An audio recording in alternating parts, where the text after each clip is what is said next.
ഇന്നത്തെ ഈ യാത്രയെ പ്രതീക്ഷിക്കാത്തൊരു യാത്രയായിരുന്നു കേട്ടോ. ഫ്രണ്ട്സ് എല്ലാവരും കൂടി വയനാട്ടിലൊരു റിസോർട്ട് ബുക്ക് ചെയ്തിട്ടുണ്ടായിരുന്നു. അപ്പോൾ ഞങ്ങൾ രാവിലെ തന്നെ കാറൊക്കെ കഴുകി കുട്ടപ്പനാക്കി വെച്ചിട്ടുണ്ട്. വയനാട് നിന്ന് കേൾക്കുമ്പോൾ തന്നെ നമ്മുടെ മനസ്സിൽ ആദ്യം ഓടിയെത്തുക ആ ചുരത്തു കൂടെയുള്ള യാത്ര തന്നെയാണ്.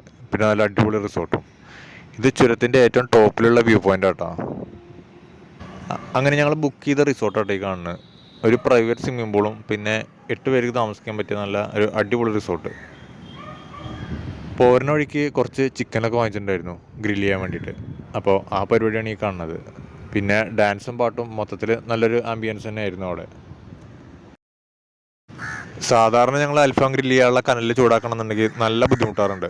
ഇതിപ്പോൾ ഈ ഒരു എയർ പമ്പർ ഉപയോഗിച്ച് പെട്ടെന്ന് തന്നെ പരിപാടി തീർന്നു കേട്ടോ.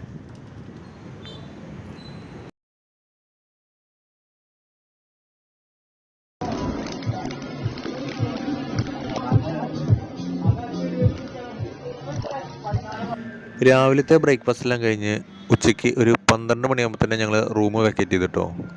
പിന്നെ എന്ത് ചെയ്യുമെന്ന് ആലോചിച്ചിരുന്നപ്പോഴാണ് നമ്മുടെ കാരാപ്പുഴ ഡാമിൻ്റെ പിൻവശത്ത് മീൻ പിടിക്കാൻ പറ്റിയ നല്ല അടിപൊളി കിടിലൻ സ്പോട്ട് ഉണ്ടെന്ന് പറഞ്ഞത്.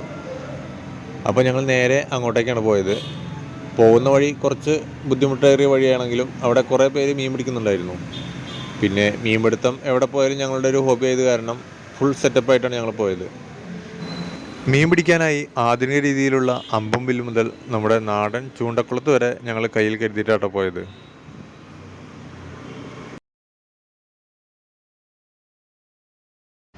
മീൻ പിടിക്കാൻ പോയതല്ലാതെ മീനൊന്നും കിട്ടിയില്ല കേട്ടോ. വൈകിട്ടൊരു 4 മണിയാകുമ്പോൾ തന്നെ ഞങ്ങൾ ചുരം ഇറങ്ങി. ചുരം ഇറങ്ങുമ്പോഴൊരു കാഴ്ചയായിട്ടേ കാണുന്നത് കോട ആകാശത്തോട് ചേർന്ന് നിൽക്കുന്ന കാഴ്ച. പിന്നെ നിങ്ങൾക്കൊരു 1 ഡേ ട്രിപ്പൊക്കെയാണ് പോകാൻ താല്പര്യം എന്നുണ്ടെങ്കിൽ നല്ല അടിപൊളി പ്ലേസ് തന്നെയാണ് കേട്ടോ വയനാട്.